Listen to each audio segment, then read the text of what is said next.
¿Qué hace desgraciada a la gente? De Bertrand Russell. Los animales son felices mientras tengan salud y suficiente comida. Los seres humanos, piensa uno, deberían serlo, pero en el mundo moderno no lo son, al menos en la gran mayoría de los casos. Si es usted desdichado, probablemente estará dispuesto a admitir que en esto su situación no es excepcional. Si es usted feliz, pregúntese cuántos de sus amigos lo son, y cuando haya pasado revista a sus amigos, aprenda el arte de leer rostros. Hágase receptivo a los estados de ánimo de las personas con que se encuentra a lo largo de un día normal. Una marca encuentro en cada rostro, marcas de debilidad, marcas de aflicción, decía Blade.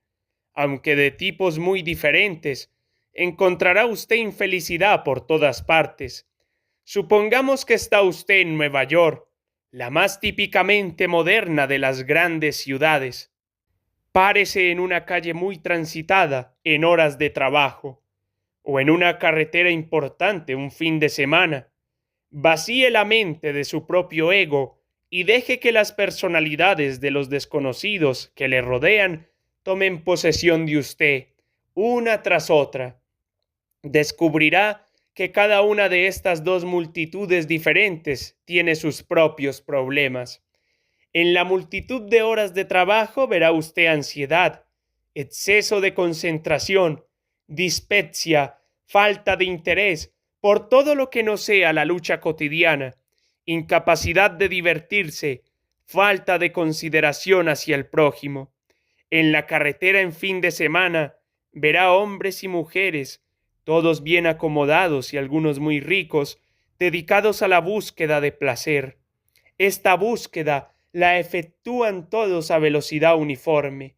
La del coche más lento de la procesión.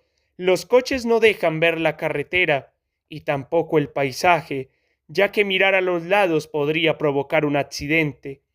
Todos los ocupantes de todos los coches están absortos en el deseo de adelantar a otros coches, pero no pueden hacerlo debido a la aglomeración.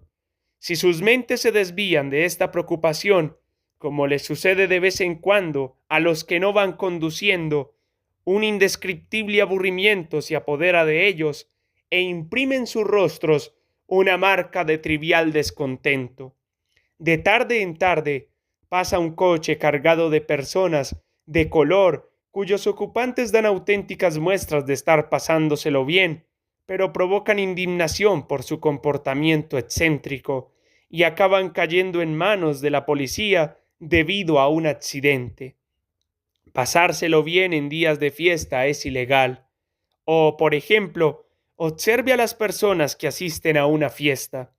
Todos llegan decididos a alegrarse, con el mismo tipo de férrea resolución con que uno decide no armar un alboroto en el dentista. Se supone que la bebida y el besuqueo son las puertas de entrada a la alegría, así que todos se emborrachan a toda prisa y procuran no darse cuenta de lo mucho que les disgustan sus acompañantes.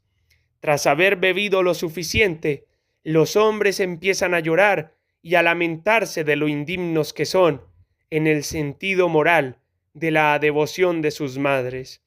Lo único que el alcohol hace por ellos es liberar el sentimiento de culpa, que la razón mantiene reprimido en momentos de más cordura. Las causas de estos diversos tipos de infelicidad se encuentran en parte en el sistema social y en parte en la psicología individual, que, por supuesto, es en gran medida consecuencia del sistema social. Ya he escrito en ocasiones anteriores sobre los cambios que habría que hacer en el sistema social para favorecer la felicidad. Pero no es mi intención hablar en este libro sobre la abolición de la guerra, de la explotación económica o de la educación en la crueldad y el miedo. Descubrir un sistema para evitar la guerra es una necesidad vital para nuestra civilización, pero ningún sistema tiene posibilidades de funcionar mientras los hombres sean tan desdichados que el exterminio mutuo les parezca menos terrible que afrontar continuamente la luz del día. Evitar la perpetuación de la pobreza es necesario para que los beneficios de la producción industrial favorezcan en alguna medida a los más necesitados. Pero, ¿de qué serviría ser rico a todo el mundo si los ricos también son desgraciados? La educación en la crueldad y el miedo es mala, pero los que son esclavos de estas pasiones no pueden dar otro tipo de educación. Estas consideraciones nos llevan al problema del individuo. ¿Qué puede hacer un hombre o una mujer aquí y ahora en medio de nuestra nostálgica sociedad para alcanzar la felicidad? Al discutir este problema, limitaré mi atención a personas que no están sometidas a ninguna causa externa de sufrimiento extremo. Daré por supuesto que se cuenta con ingresos suficientes para asegurarse alojamiento y comida, y de salud suficiente para hacer posible las actividades corporales normales. No tendré en cuenta las grandes catástrofes, como la pérdida de todos los hijos o la vergüenza pública. Son cuestiones de las que merece la pena hablar, y son cosas importantes, pero pertenecen a un nivel diferente del de las cosas que pretendo decir. Mi intención es sugerir una cura para la infelicidad cotidiana normal que padecen casi todas las personas en los países civilizados y que resulta aún más insoportable porque, no teniendo una causa externa obvia, parece ineludible. Creo que esta infelicidad se debe en muy gran medida a conceptos del mundo erróneos, a éticas erróneas, a hábitos de vida erróneos, que conducen a la destrucción de ese entusiasmo natural, ese apetito de cosas posibles del que depende toda felicidad, tanto la de las personas como la de los animales. Se trata de cuestiones que están dentro de las posibilidades del individuo y me propongo sugerir ciertos cambios mediante los cuales, con un grado normal de buena suerte, se puede alcanzar esta felicidad. Puede que la mejor introducción a la filosofía por la que quiero abogar sean unas pocas palabras autobiográficas. Yo no nací feliz. De niño, mi himno favorito era harto del mundo y agobiado por el peso de mis pecados. A los 5 años se me ocurrió pensar que, si vivía hasta los 70, hasta entonces solo había soportado una 14ª parte de mi vida, y los largos años de aburrimiento que aún tenía por delante me parecieron casi insoportables. En la adolescencia odiaba la vida y estaba continuamente al borde del suicidio, aunque me salvó el deseo de aprender más matemáticas. Ahora, por el contrario, disfruto de la vida. Casi podría decir que cada año que pasa la disfruto más. En parte, esto se debe a que he descubierto cuáles eran las cosas que más deseaba y, poco a poco, he ido adquiriendo muchas de esas cosas. En parte se debe a que he logrado prescindir de ciertos objetos de deseo, como la adquisición de conocimientos indudables sobre esto o lo otro, que son absolutamente inalcanzables. Pero principalmente se debe a que me preocupo menos por mí mismo.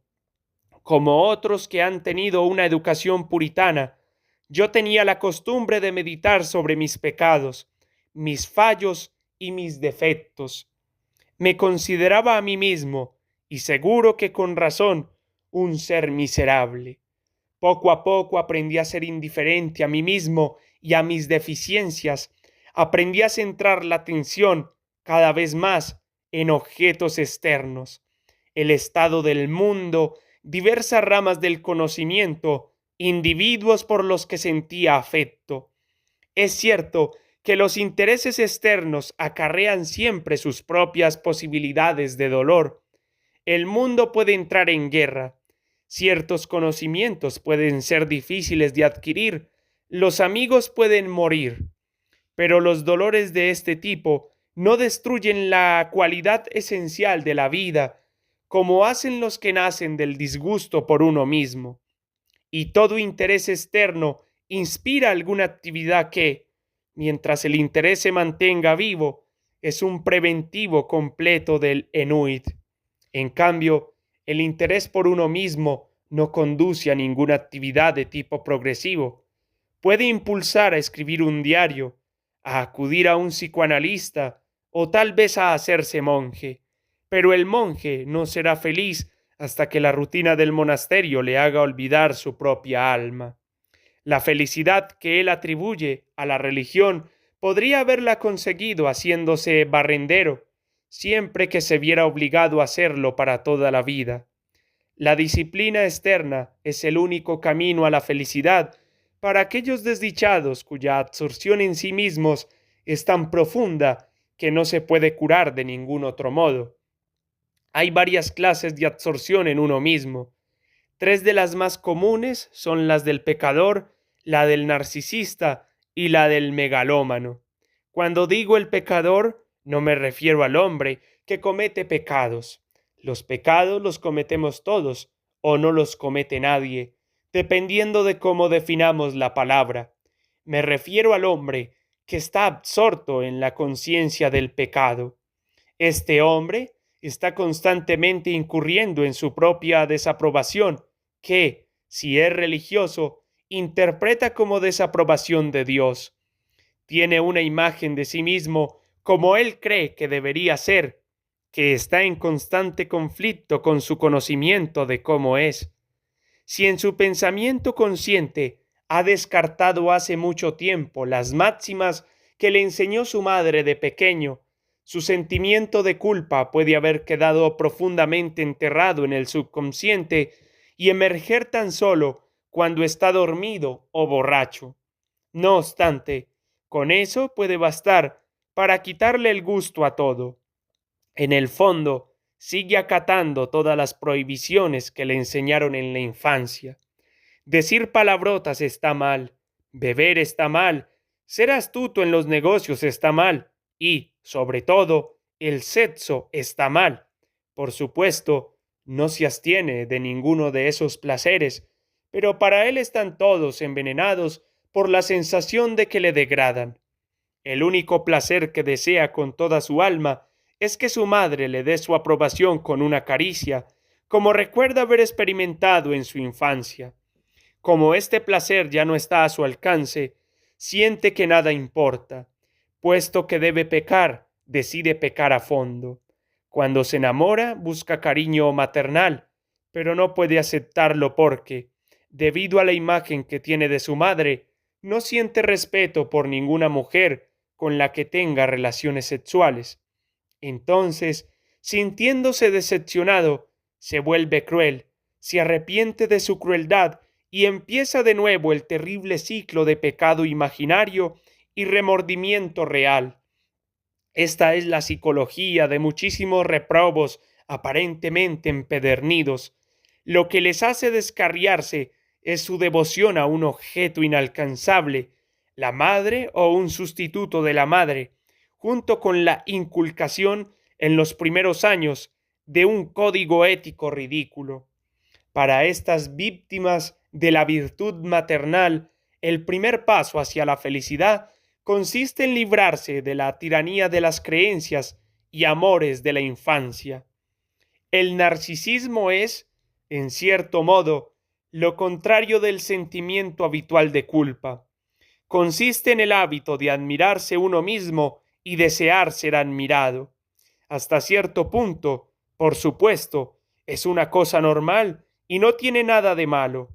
Solo en exceso se convierte en un grave mal. En muchas mujeres, sobre todo mujeres ricas de la alta sociedad, la capacidad de sentir amor está completamente atrofiada y ha sido sustituida por un fortísimo deseo de que todos los hombres las amen. Cuando una mujer de este tipo está segura de que un hombre la ama, deja de interesarse por él. Lo mismo ocurre, aunque con menos frecuencia, con los hombres. El ejemplo clásico es el protagonista de las amistades peligrosas. Cuando la vanidad se lleva a estas alturas, no se siente auténtico interés por ninguna otra persona y, por tanto, el amor no puede ofrecer ninguna satisfacción verdadera. Otros intereses fracasan de manera aún más desastrosa.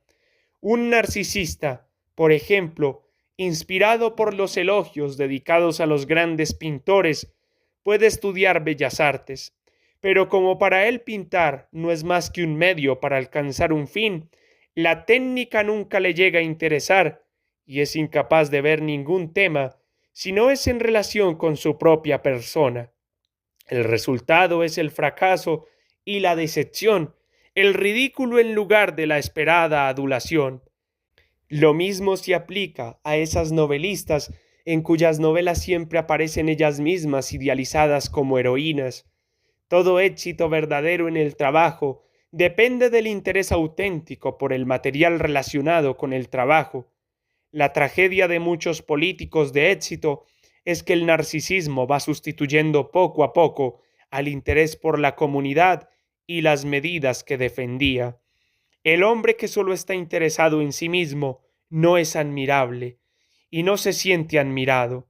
En consecuencia, el hombre cuyo único interés en el mundo es que el mundo le admire tiene pocas posibilidades de alcanzar su objetivo. Pero aun si lo consigue, no será completamente feliz, porque el instinto humano nunca es totalmente egocéntrico, y el narcisista se está limitando artificialmente tanto como el hombre dominado por el sentimiento de pecado. El hombre primitivo podía estar orgulloso de ser un buen cazador, pero también disfrutaba con la actividad de la caza. La vanidad, cuando sobrepasa cierto punto, mata el placer que ofrece toda actividad por sí misma y conduce inevitablemente a la indiferencia y el hastío. A menudo, la causa es la timidez y la cura es el desarrollo de la propia dignidad. Pero esto solo se puede conseguir mediante una actividad llevada con éxito e inspirada por intereses objetivos.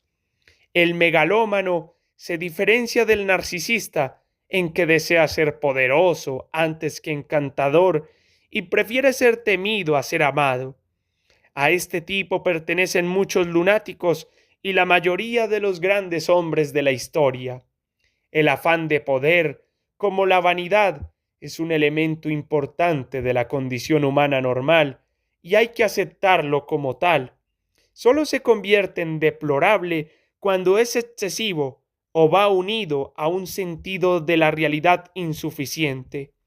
Cuando esto ocurre, el hombre se vuelve desdichado o estúpido o ambas cosas. El lunático que se cree rey puede ser feliz en cierto sentido, pero ninguna persona cuerda envidiaría esta clase de felicidad.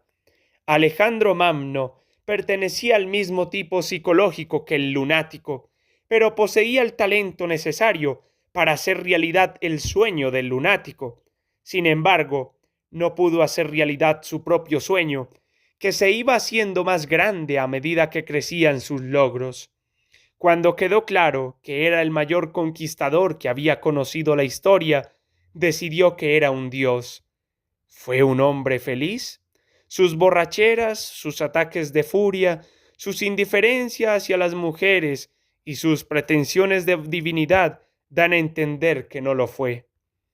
No existe ninguna satisfacción definitiva en el culto de un único elemento de la naturaleza humana a expensas de todos los demás, ni en considerar el mundo entero como pura materia prima para la magnificencia del propio ego.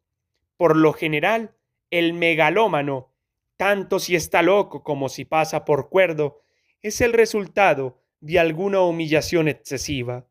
Napoleón lo pasó mal en la escuela porque se sentía inferior a sus compañeros, que eran ricos aristócratas, mientras que él era un chico pobre con beca. Cuando permitió el regreso de los émigres, tuvo la satisfacción de ver a sus antiguos compañeros de escuela inclinándose ante él. ¡Qué felicidad! Sin embargo, esto le hizo desear obtener una satisfacción similar a expensas del azar y acabó llevándole a Santa Elena. Dado que ningún hombre puede ser omnipotente, Una vida enteramente dominada por el ansia de poder tiene que toparse tarde o temprano con obstáculos imposibles de superar. La única manera de impedir que este conocimiento se imponga en la conciencia es mediante algún tipo de demencia, aunque si un hombre es lo bastante poderoso, puede encarcelar o ejecutar a los que se lo hagan notar. Así pues, la represión política y la represión en el sentido psicoanalítico van de la mano, y siempre que existe una represión psicológica muy acentuada, no hay felicidad auténtica. El poder, mantenido dentro de los límites adecuados, puede contribuir mucho a la felicidad, pero como único objetivo en la vida conduce al desastre, interior sino exterior. Está claro que las causas psicológicas de la infelicidad son muchas y variadas, pero todas tienen algo en común. La típica persona infeliz es aquella que, habiéndose visto privada de joven de alguna satisfacción normal, ha llegado a valer este único tipo de satisfacción más que cualquier otro, y por tanto ha encauzado su vida en una única dirección, dando excesiva importancia a los logros y ninguna a las actividades relacionadas con ellos. Existe, no obstante, una complicación adicional, muy frecuente en estos tiempos. Un hombre puede sentirse tan completamente frustrado que no busca ningún tipo de satisfacción, solo distracción y olvido. Se convierte entonces en un devoto del placer, es decir, pretende hacer soportable la vida volviéndose menos vivo. La embriaguez, por ejemplo, es un suicidio temporal. La felicidad que aporta es puramente negativa, un cese momentáneo de la infelicidad. El narcisista y el megalómano creen que la felicidad es posible, aunque pueden adoptar medios erróneos para conseguirla. Pero el hombre que busca la intoxicación, en la forma que sea, ha renunciado a toda esperanza, exceptuando la del olvido. En este caso, lo primero que hay que hacer es convencerle de que la felicidad es deseable. Las personas que son desdichadas, como las que duermen mal, siempre se enorgullecen de ello. Puede que su orgullo sea como el del zorro que perdió la cola. En tal caso, la manera de curarlas es enseñarles la manera de hacer crecer una nueva cola. En mi opinión, muy pocas personas eligen deliberadamente la infelicidad si ven alguna manera de ser felices. No niego que existan personas así, pero no son bastante numerosas como para tener importancia. Por tanto, doy por supuesto que el lector preferiría ser feliz a ser desgraciado. No sé si podré ayudarle a hacer realidad su deseo, pero desde luego, por intentarlo no se pierde nada.